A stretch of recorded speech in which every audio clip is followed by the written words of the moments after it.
Bab 122. Tepat ketika Chen Ce dan yang lainnya mengira Zheng Tingji akan membuat singa membuka mulutnya, dia mengajukan kondisi yang mengejutkan Chen Ce. Orang tua dari keluarga Luo sudah sangat tua, dan dia juga melakukan pekerjaan yang relatif mudah di keluarga Zheng saya. Sejujurnya, alasan mengapa saya membelinya, terutama karena mereka sangat menyedihkan, sehingga mereka dikhianati oleh menantu dan anak laki-laki mereka di usia tua mereka.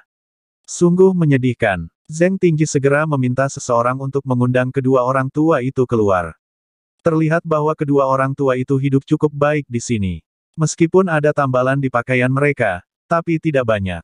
Setidaknya, itu jauh lebih baik daripada kakak ipar kedua dan ipar ketiga yang hidup di kandang babi di keluarga Luo. Zheng Tingji jelas tidak berbohong. Orang seperti dia relatif jarang di era ini. Begitu Luo Sanshan melihat orang tuanya, dia menangis dan berlari ke arah mereka dan memeluk mereka. Ayah Luo dan ibu Luo tidak menyangka akan melihat putri mereka yang menikah jauh seumur hidup mereka.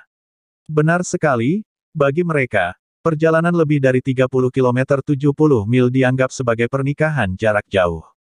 Lagi pula, mereka tidak punya kesempatan untuk menemuinya di hari kerja. Sekarang mereka bertemu lagi, tentu saja mereka sangat tersentuh. Mereka terus membungkuk kepada Zheng Tingji, mengungkapkan rasa terima kasih mereka. Orang tua, aku ingin melepaskanmu, putri dan menantumu ada di sini untuk menjemputmu. Chen Ce melangkah maju dan memanggil ayah mertuanya dan ibu mertuanya. Ini, Sanshan, apakah ini suamimu? Ayah dan ibu Luo sedikit berhati-hati. Jelas, mereka masih ingin malu. Melihat menantunya dalam situasi ini, mereka merasa sedikit malu, dan wajah mereka menjadi merah. Yah, ayah, ibu, ini suamiku, Chen Ce. Dia sangat baik padaku. Lihat, berat badanku bertambah, tapi aku tidak menyangka binatang buas Xin Si akan memperlakukan kalian seperti ini setelah aku pergi. Luo Sanshan mulai menangis lagi saat dia berbicara, mengertakkan gigi saat dia berbicara. Dia benar-benar menyesal, dia tidak meminta kedua babi itu untuk menggigitnya sampai mati.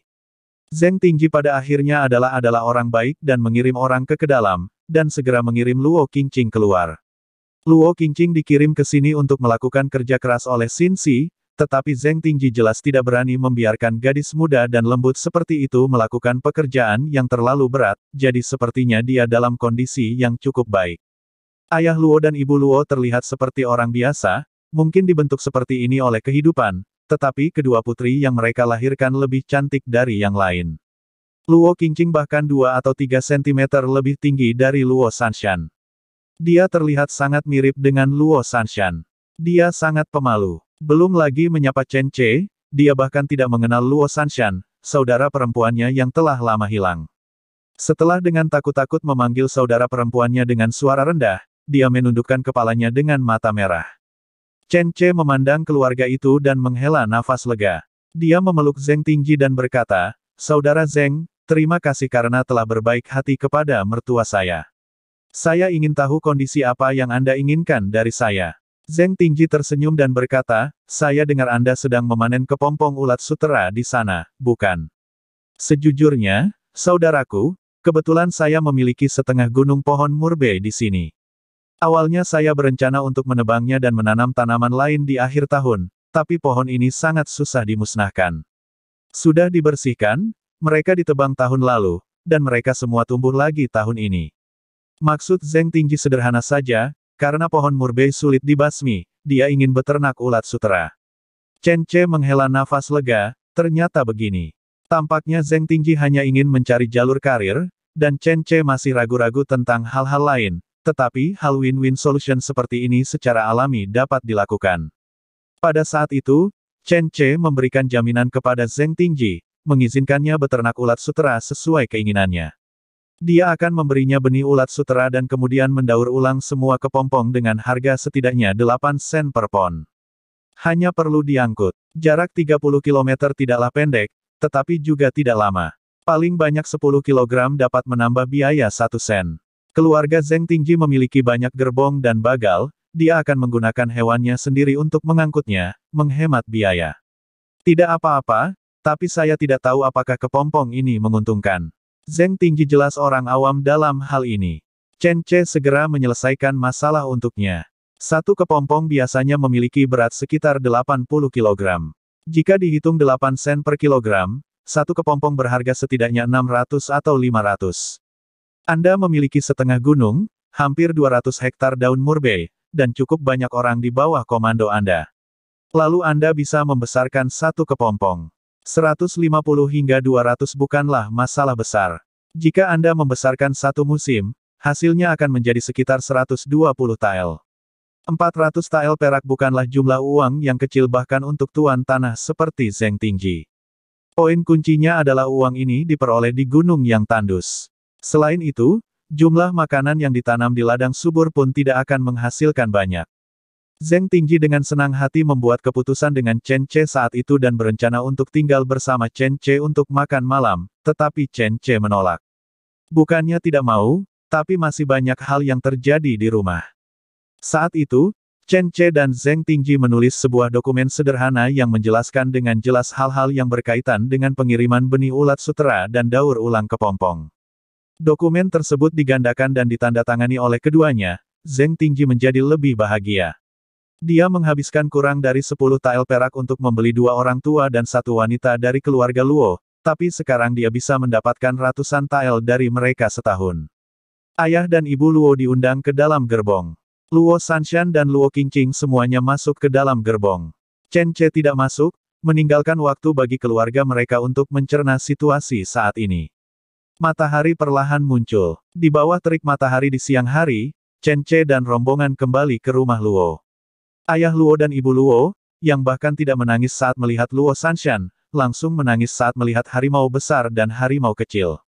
Chen Ce menggelengkan kepala saat melihatnya. Sebagai seorang ayah dan ibu, terkadang dia memang pantas mendapatkan ketika memikirkannya. Putrinya bekerja keras untuk menyelamatkan mereka, tetapi mereka tidak banyak berekspresi. Sekarang ketika mereka melihat kedua putra mereka yang tidak terpenuhi, mereka menangis dengan keras, yang membuat Chen Ce sangat tidak bahagia. Sederhananya, terlalu malas untuk berbicara omong kosong dengan mereka. Setelah makan sederhana, Chen Ce meminta semua orang untuk membereskannya, dan kemudian pergi ke gua yang disebutkan Luo Sanshan untuk menghindari panas. Gua musim panas juga memiliki nama bagus yaitu Gua Buddha. Mengemudi kereta dari rumah Luo, kami tiba sekitar 1 kilometer jauhnya. Gunungnya tidak tinggi, dan terdapat petak-petak hutan bambu yang memberikan keteduhan dan angin sejuk. Tak lama kemudian, sebuah gua yang tidak terlalu tinggi muncul di depan semua orang. Chen Ce, Wang Hongwen dan He Zong berjalan di depan bersama.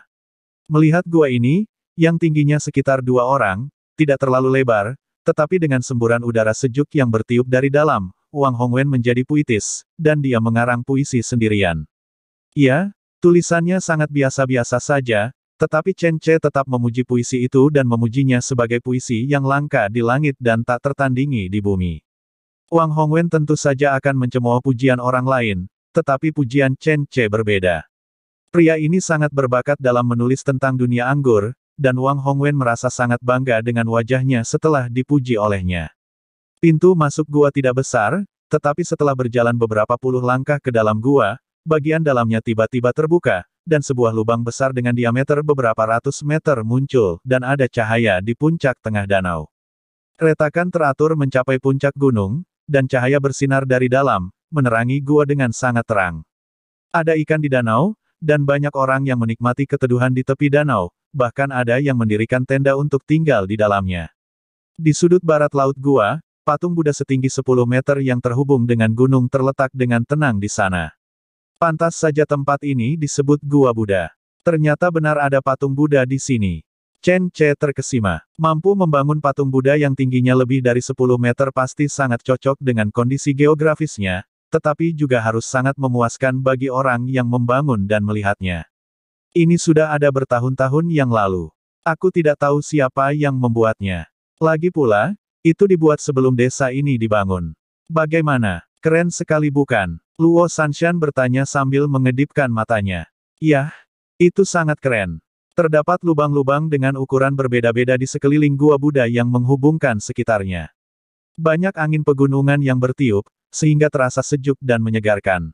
Bab 123. Gua ini sangat luas, namun banyak juga orangnya, terutama daerah dekat danau yang sudah banyak dihuni orang. Chen Ce dan kelompoknya datang. Meskipun mereka dapat menemukan tempat tinggal di sekitar, agar dapat beristirahat dengan baik di dekat sumber air, Chen Ce tetap meminta Tong Dalei untuk mencari tempat yang lebih strategis. Tong Dalei adalah orang yang berpengetahuan luas, dan dia sangat pandai menangani hal-hal semacam ini.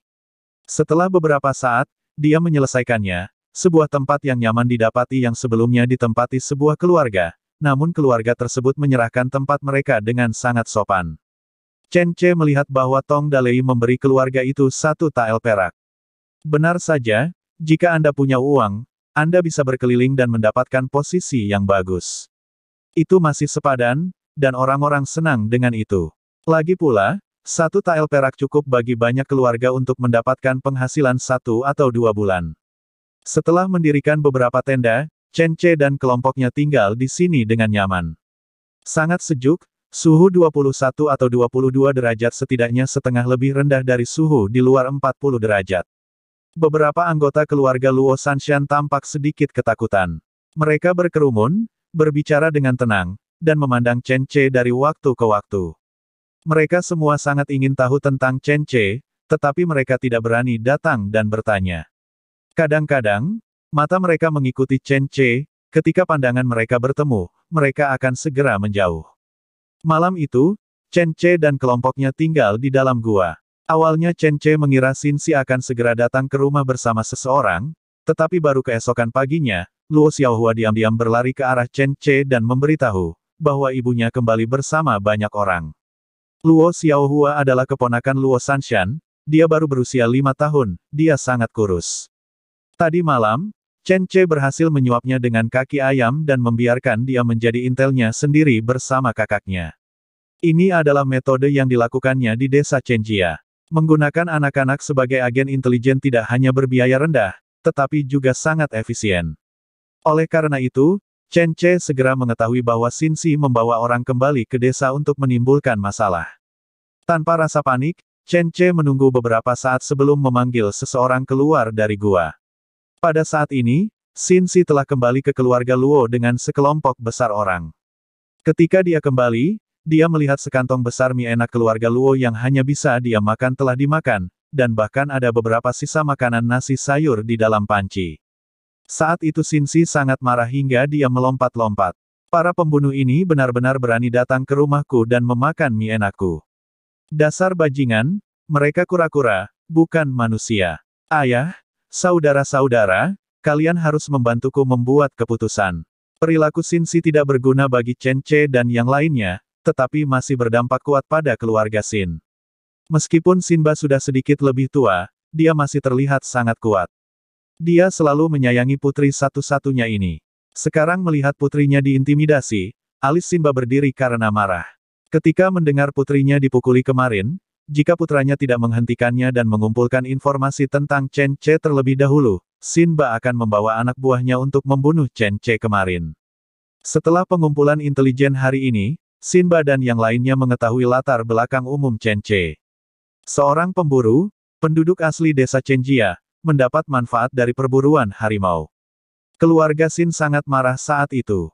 Jika dia adalah pahlawan pemburu harimau, mereka mungkin masih menghormati dan memberi jalan kepadanya.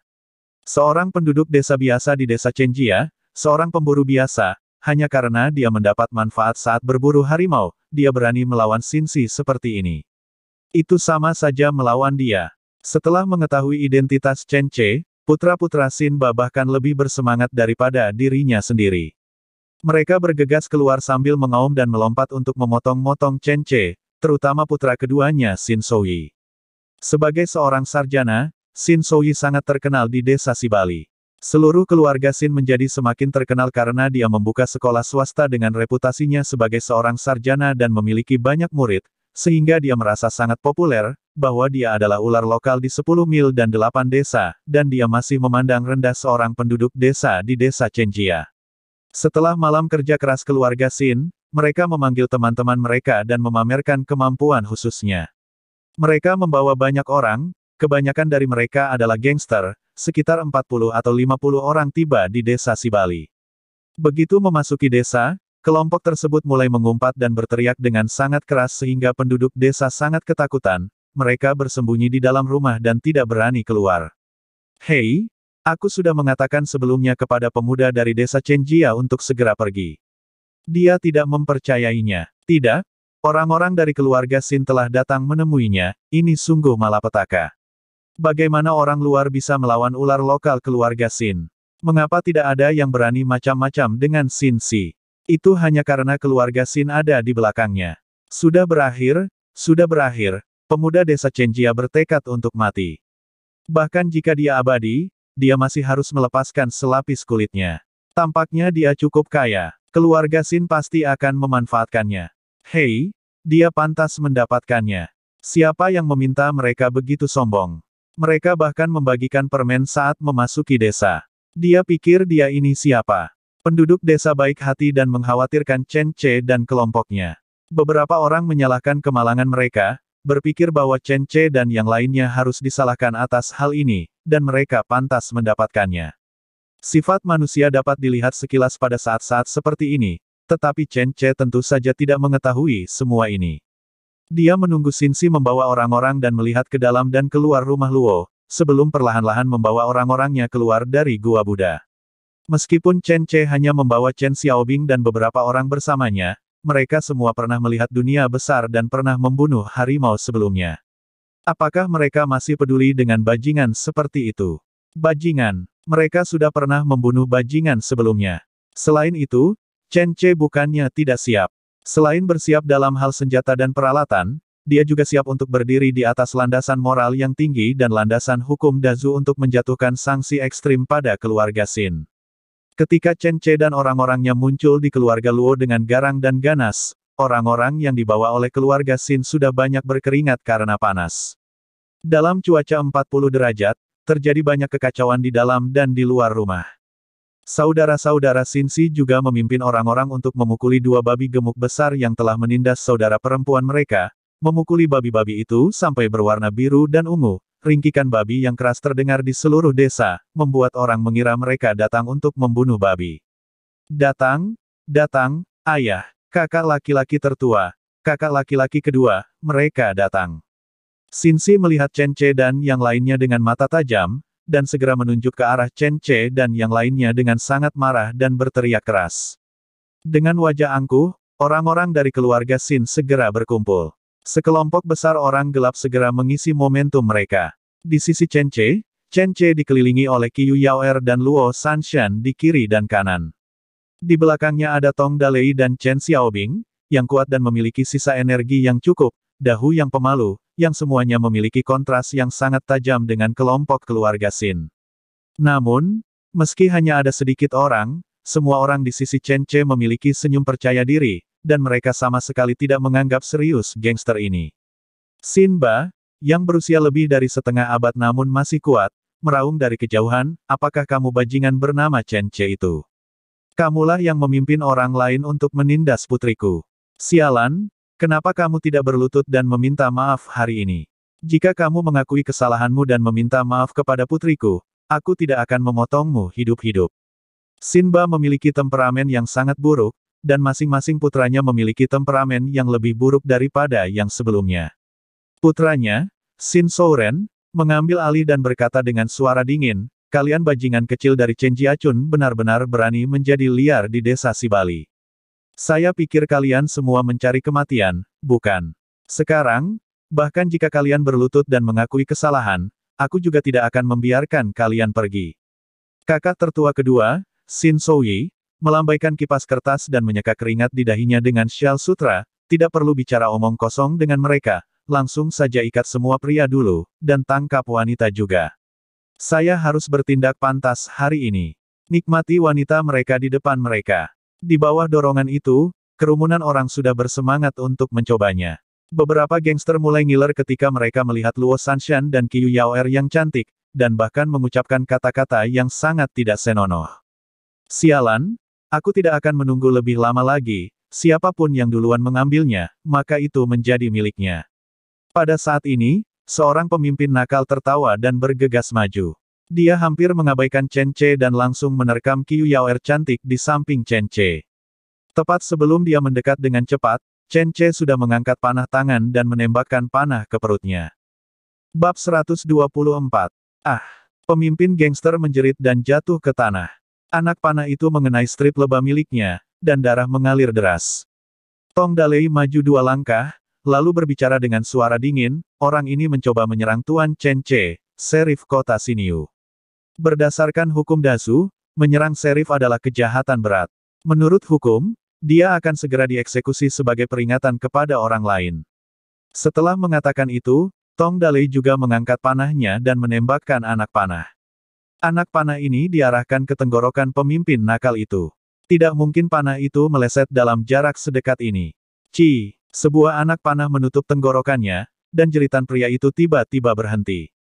Anak panah itu menembus tenggorokannya hingga ke bagian belakang lehernya. Mungkin arteri besarnya pecah, dan darahnya terus mengalir seperti keran keluar. Tubuhnya kejang sesaat, setelah berguling-guling di tanah beberapa kali, menjadi pucat dan berhenti bergerak karena kehilangan banyak darah. Mati. Seluruh tempat tiba-tiba menjadi sunyi, dan para gangster yang awalnya ingin bergegas maju segera berhenti. Keluarga Sin juga melihat semua ini dengan bodohnya. Mata Sinba membelalak, merasa pemandangan di depannya terlalu konyol. Begitu banyak dari mereka datang ke sini hanya untuk mencari keadilan bagi Sin Si, mendapatkan kembali mukanya, menemukan dan menangkap Chen Che, memukulinya, dan kemudian meminta sejumlah kompensasi. Mereka tidak pernah berpikir untuk membunuh orang. Bagaimanapun, membunuh adalah kejahatan serius. Mereka adalah gangster nakal yang bisa melawan, tapi jika mereka benar-benar diminta untuk membunuh orang, mereka tidak akan pernah berani melakukannya. Tapi bagaimana dengan Chen Che dan yang lainnya? Mereka memberi pelajaran kepada semua orang ketika mereka muncul, dan mereka mulai membunuh orang tanpa ragu-ragu. Melihat temannya yang tidak bergerak, Sin Souren mau tidak mau menelan ludahnya, detak jantungnya berdebar seperti drum, dan keringat dingin mengucur seperti hujan. Chen Che mengambil kesempatan itu untuk berjalan dan menendang kepala bajingan mati itu. Ketika dia melihat bahwa dia tidak bergerak, dia mulai berbicara sambil tersenyum, apakah semua orang melihatnya? Dia ingin menyerangku, hukumannya adalah kematian. Sayang sekali, apa dia tidak tahu? Aku Serif Kota Xinyu. Cek cek cek, sayang sekali harus mati. Wajah para gangster yang dibawa oleh keluarga Sin berubah ketakutan, dan mereka semua mundur beberapa langkah. Konyol sekali, mereka adalah gangster dan bajingan, bukan orang bodoh. Mereka benar-benar tidak memahami hukum Dazhou, tetapi mereka juga tahu bahwa menyerang petugas polisi jelas merupakan kejahatan besar. Mereka tidak ingin berakhir seperti pemimpinnya yang mati konyol. Mereka melihat panah tangan di tangan Chen Che dengan ketakutan. Mereka tidak tahu bahwa panah tangan kecil ini, yang tampak seperti mainan, bisa begitu kuat. Mundurnya yang lain menunjukkan bahwa keluarga Sin tercengang di tempat, dan mereka tiba-tiba membuat garis dengan para gangster. Anggota keluarga Sin memarahi dan ketakutan di dalam hati mereka. Apakah mereka tidak menyangka bahwa Chen Che sebenarnya berstatus petugas polisi? Mereka telah mendengar bahwa mantan serif kota Xinyu meninggal karena berburu harimau, tetapi bagaimana serif yang baru bisa menjadi Chen Che? Bukankah dia hanya pemburu biasa dari desa Chenjia? Bagaimana mungkin, seorang pemburu biasa, bisa menjadi petugas polisi? Tapi jika dia berbohong, itu tidak mungkin. Meniru identitas petugas polisi juga merupakan kejahatan besar. Oleh karena itu, pikiran keluarga Sin kini dalam keadaan kacau. Semua amarah dan keluhan mereka tiba-tiba tertahan di hati mereka, tidak bisa dilepaskan sama sekali, dan dada mereka begitu sesak. Mereka menahannya dengan sangat kuat hingga wajah mereka menjadi pucat. Chen Che hampir tertawa terbahak-bahak ketika dia melihat para gangster yang ketakutan, dan keluarga Sin yang begitu ketakutan hingga wajah mereka membiru. Awalnya dia mengira akan ada orang-orang sulit di antara mereka, tapi dia tidak menyangka mereka akan begitu ketakutan setelah melihatnya membunuh seseorang. Sungguh sekelompok orang pengecut. Dalam hal ini, Chen Che tidak lagi bersikap sopan kepada mereka. Dia menyembunyikan senyumannya dan memarahi dengan keras, kalian sangat berani. Kalian benar-benar mencoba menyerang serif. Kalian semua, berlututlah. Berlututlah sebelum kalian membuat kesalahan besar. Berlututlah dan aku akan melepaskan kalian, jika tidak, aku akan langsung membunuh kalian tanpa rasa ragu. Buk buk buk. Para gangster langsung berlutut secara berkelompok. Jika seseorang memimpin, segalanya akan lebih mudah ditangani, dan yang lain akan berlutut dengan sangat indah. Jadi pemandangan yang indah terbentuk. Sekelompok gangster yang berusia lebih dari 40 tahun dan datang untuk mencari masalah sebenarnya berlutut dengan rapi ke arah Chen Che di halaman keluarga Luo. Kepala mereka tidak berani menatap Chen Che, karena takut Chen Che akan merekam wajah mereka dan nantinya menangani mereka secara khusus. Hanya keluarga Xin yang tidak berlutut, dan wajah mereka menjadi semakin jelek. Tak jauh dari situ, tidak ada satupun penduduk desa di desa Sibali yang berani mendekat. Mereka begitu jauh bahkan tidak melihat dengan jelas adegan Tong Dalei menembak gangster tersebut. Mereka baru saja melihat sekelompok gangster sombong ini berlutut serempak. Entah seberapa besar dampak pemandangan ini terhadap penduduk desa. Bajingan ini biasanya merajalela di desa mereka, merampas ikan dan daging. Banyak orang di desa telah dipukuli oleh mereka. Awalnya mereka berpikir jika mereka mengganggu Chen Che dan yang lainnya kali ini, mereka pasti akan meninggalkan kenangan menyakitkan bagi Chen Che dan yang lain. Namun siapa sangka mereka justru datang untuk berlutut dengan begitu rapi. Apa yang terjadi? Mengapa Liu Er dan yang lainnya berlutut? Saya tidak tahu. Liu Er, Zhang Saner dan yang lainnya adalah kepala gangster paling terkenal di generasi kita. Bagaimana mereka bisa berlutut di hadapan orang lain? Sepertinya yang tergeletak di tanah adalah Zhang Saner. Apakah dia sudah mati? Apa? Mati? Bagaimana mungkin? Zhang Saner memiliki begitu banyak saudara laki-laki, siapa yang berani membunuhnya? Ya, apakah kita salah melihatnya? Oh, ini terlalu jauh, aku tidak bisa melihat dengan jelas. Penduduk desa sedang berdiskusi dari kejauhan. Di pihak Chen Che, persidangan dimulai. Nyonya Xinxi, Anda sangat licik. Sebagai menantu perempuan dari keluarga Luo, pernahkah Anda melakukan sesuatu yang manusiawi? Anda menjual mertua Anda, dan Anda menelanjangi kakak ipar Zhang dan kakak ipar Liu, dibesarkan sebagai babi di kandang babi. Dan bahkan ingin menikahkan Luo Qingqing dengan pemimpin bandit. Apa yang kamu lakukan itu sungguh keterlaluan. Luo Dahu pun dibawa. Saat ini, Dahu telah dicuci otak oleh Chen Che dan yang lainnya sepanjang malam. Pria baik dan jujur ini akhirnya menyadari betapa kejamnya hal-hal yang dilakukan Xinxi, dan dia akhirnya terangsang menjadi lebih bersemangat. Selain itu, melihat keagungan Chen Che, dia mengucapkan beberapa patah kata. Dia menakuti para gangster yang biasanya galak, kini mereka ketakutan sampai-sampai mereka berlutut. Dahu sangat mengagumi saudara iparnya. Oleh karena itu, setelah dia diminta maju oleh Chen Che, dia akhirnya mengumpulkan keberanian dan meraung, Xinxi, mulai hari ini, aku tidak ingin kamu, wanita jahat, menjadi istriku. Aku menceraikanmu. Ini surat cerai. Mulai sekarang kamu tidak diperbolehkan mengambil nama keluarga Luo lagi. Mulai sekarang, kamu tidak akan ada hubungannya dengan keluarga Luo kami. Sekarang aku menceraikanmu, aku menceraikanmu. Dahu semakin bersemangat saat berbicara, dan akhirnya dia hampir meraung dengan suara menderu. Tubuh Xinxi bergetar hebat. Dia belum pernah merasa begitu terkejut ketika Chen Che membunuh seseorang. Dia menunjuk ke arah Dahu dan bertanya dengan tidak percaya, Dahu, apakah kamu gila? Kamu menceraikanku. Kamu benar-benar berani menceraikanku. Aku. Tubuh Xinxi gemetar, dia tidak pernah membayangkan pria pengecut ini berani melakukan ini padanya. Perceraian. Bagi wanita manapun, di era ini, perceraian adalah sebuah tamparan keras di wajah keluarga mereka. Seorang wanita yang bercerai hampir tidak dapat bertahan hidup. Meskipun keluarga Xin memiliki bisnis besar dan tampaknya tidak perlu khawatir tentang kehidupan, jika dia bercerai, maka Xinxi akan menjadi lelucon bagi orang-orang di seluruh negeri. Dia bisa menjadi bahan cemoohan, setiap orang yang bertemu dengannya akan berkata, lihat, wanita pecundang yang diceraikan oleh Luo Dahu. Perasaan malu menyebar ke wajah Xinxi hampir seketika, menyebabkan wajahnya memerah. Dia marah, Luo Dahu, kamu bajingan tak berperasaan, aku melahirkan 2 anak untukmu, dan bekerja siang dan malam untuk keluarga Luomu, beraninya kamu menceraikanku. Beraninya kamu menceraikanku. Mengapa? Jika hatimu seperti beruang dan keberanianmu seperti macan tutul. Oke, jika kamu berani menceraikanku, aku akan bertarung denganmu, aku akan bertarung denganmu. Tidak ada orang lain yang berani menyerang, tapi Xinxi berani. Luo Dahu tidak berani melawan, dia hanya berani melawan sebanyak yang dia bisa, tapi dia tidak terlalu galak. Menghadapi Xinxi yang sangat marah, dia hanya akan menjadi sasaran untuk melampiaskan amarahnya. Dia terpaku dengan wajah penuh kecemasan. Berhenti. Lagi pula, Luo Sanshan tidak tahan melihat kakaknya dipermalukan, dan bergegas maju untuk membantunya. Begitu dia keluar, Xinzi menjadi semakin marah. Dia memutar cakarnya dan bergegas menuju Luo Sanshan, "Itu kamu, pasti kamu, orang yang menghasut dahu untuk menceraikanku, kan? Aku akan membunuhmu, aku akan membunuhmu." Kuku jarinya yang seperti akan berlumuran darah dari kulit harimau langsung ingin menggores wajah Luo Sanshan. Wanita kejam ini jelas ingin menghancurkan wajah cantik Luo Sanshan. Luo Sanshan belum pernah mengalami perkelahian antar wanita.